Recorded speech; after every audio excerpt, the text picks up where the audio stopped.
Excuse me. Welcome to A Daily Dose of Joy, Farm Edition. We are here on the farm celebrating that we can dose our brains on the fly. Shake off any tension and offer up a souffle of positive neurotransmitters. Today we're going to do a whoopsie daisy story. So this is an opportunity not only to dose our brains with positive neurotransmitters, but to rewire the associations in our brain to inconvenience, mishap, discomfort, so that it becomes easier and easier for us to go into those moments, be present, deal with what is at hand, but not let them build a lot of negative momentum and get us stuck in a rut, right? That it helps laughter and humor and be training our brains to associate discomfort or inconvenience with some humor. Excuse me. And so today I've got some really great whoopsie daisy stories to tell and share when we're doing them if the laughter doesn't come, because Lord knows I ain't no stand-up comedian, but they are funny stories when you look at them that way. But if that laughter is still something you are training yourself to come easily to, take this opportunity, the next 5 minutes, to do it like a laughter flow and intentionally laugh, whether it's just a ha ha ha, ha ha ha, and that is going to help prime your brain. Gonna get some more of my tea.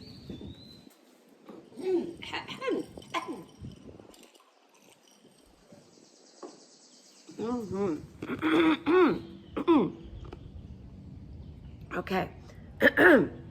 Thank you. So we're still here at the farm and there's some teenagers. And so yesterday morning, after I filmed A Daily Dose of Joy, and I'd been so quiet, I was filming in the bedroom, trying to make it really let these teenagers sleep, because they sleep. And there are two other moms here, and they were both up, and one went to make a bagel, and then she got a business call and asked the other mommy, hey, keep an eye on that bagel for me. She took off out to the yard. I bet you know where this is going. All of a sudden, a fire alarm went off that was a smoke alarm, smoke detector, that was as loud as something that you would use to evacuate a high school. I mean, it was so loud. And we'd had a little fire, a little lightning strike down here in the past, so we had really upped our fire safety efforts. And oh my goodness, these teenagers came waddling out of their rooms where their faces looked deep in slumber, but their bodies were moving so fast to get away from the sound. So then you have all these teenagers, and everything from 9 to 17, because you know, siblings of my son's 14 in the middle there. And so now we got all these pajama clad people in the yard, and I'm trying to find the code to call the fire security system so that they know they don't need to send a fire truck. So I'm calling my cousin. He doesn't have the code. Calling my brother. He doesn't have the code. Because like I said, we re-upped everything recently, and nobody knew who had the code. Calling my mom. We're trying to find the code. Well, in all the kerfuffle, my mom's not used to there being, a house full of teenagers. My mom forgot that she's the one who had the code. Whoopsie daisy. And so, just within moments, a huge fire truck pulls up in the front yard. Giant fire truck pulls up in the front yard. And also, I filmed A Daily Dose of Joy, but as we all know with Zoom, I was more dressed from the waist up, but I had my pajamas on and bare feet, and I'm running up to the fireman, and I'm like, whoopsie daisy, it was a bagel. And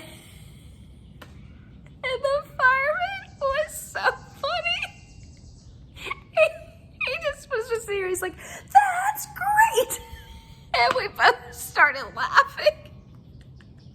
And the other barbecue came in, they were like, actually, this really is great. We love it when we're not going to have to battle a towering inferno and it's just burnt toast, couldn't have been nicer. True Southern style, like so nice. We ended up chatting about farm stuff. And then we learned that this had actually been a free fire drill, because we learned that we need to gravel our driveway better so that we can be assured that they will always be able to pull up it. So we were able to thank the friend that burned the bagel that we got this new information. And oh gosh, it was just really, really funny. By the time I turned around, all the teenagers had made like a puppy pile in a couple of chairs, or a few chairs out in the yard. They were all in each other's laps and sort of going back into sleep in this huddle. Oh boy, oh boy. So I also thought it was a great example of, when you train your brain to associate those inconveniences stuff with the laughter, it comes really easily. And then it helps refocus the whole thing.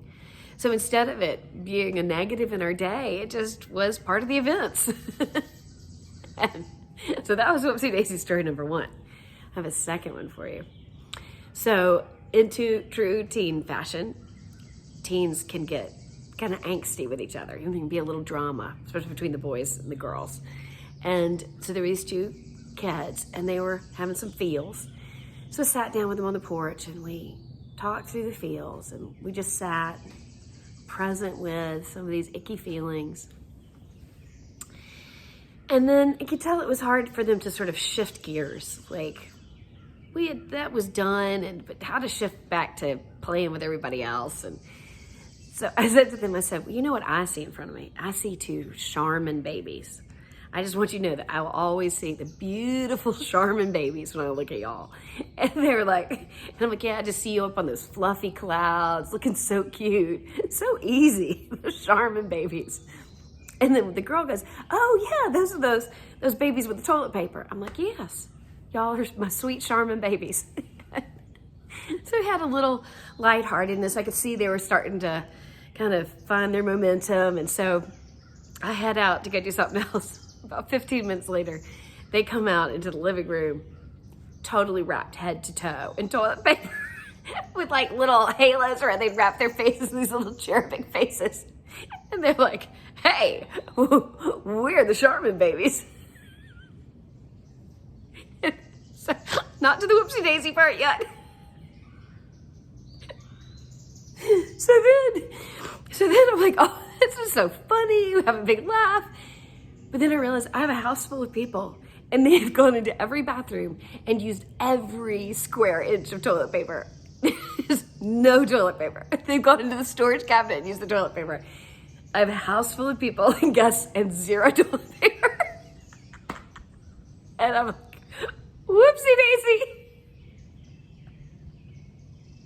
And then I also know, like, the clock is ticking. Like, how much time do I have to go to the store, restock, before somebody, has a morning constitutional that you tend to. I mean, it was, and these thoughts keep coming to me. And so I'm like, okay, you guys are going with me to the store. I go buy toilet paper. And they get in the car and they're like, whoopsie daisy. That was sort of the bookend of that event. And they were laughing and hysterical the whole way there. So it's been a huge turnaround, just being able to laugh at, an inconvenience, a distraction. Oh my gosh. So, it was even funnier when both of those things were happening.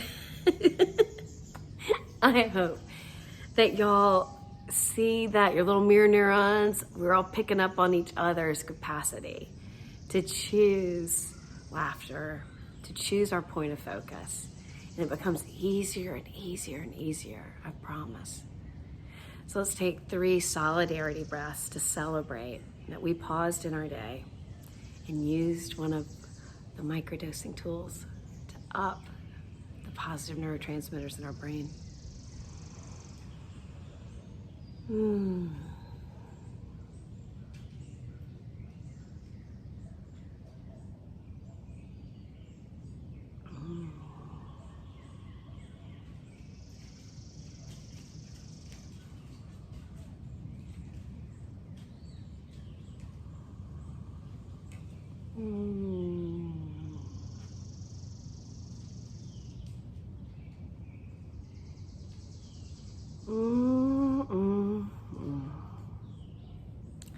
may today surprise and delight us. Yesterday sure did. I look forward to seeing y'all tomorrow. Bye.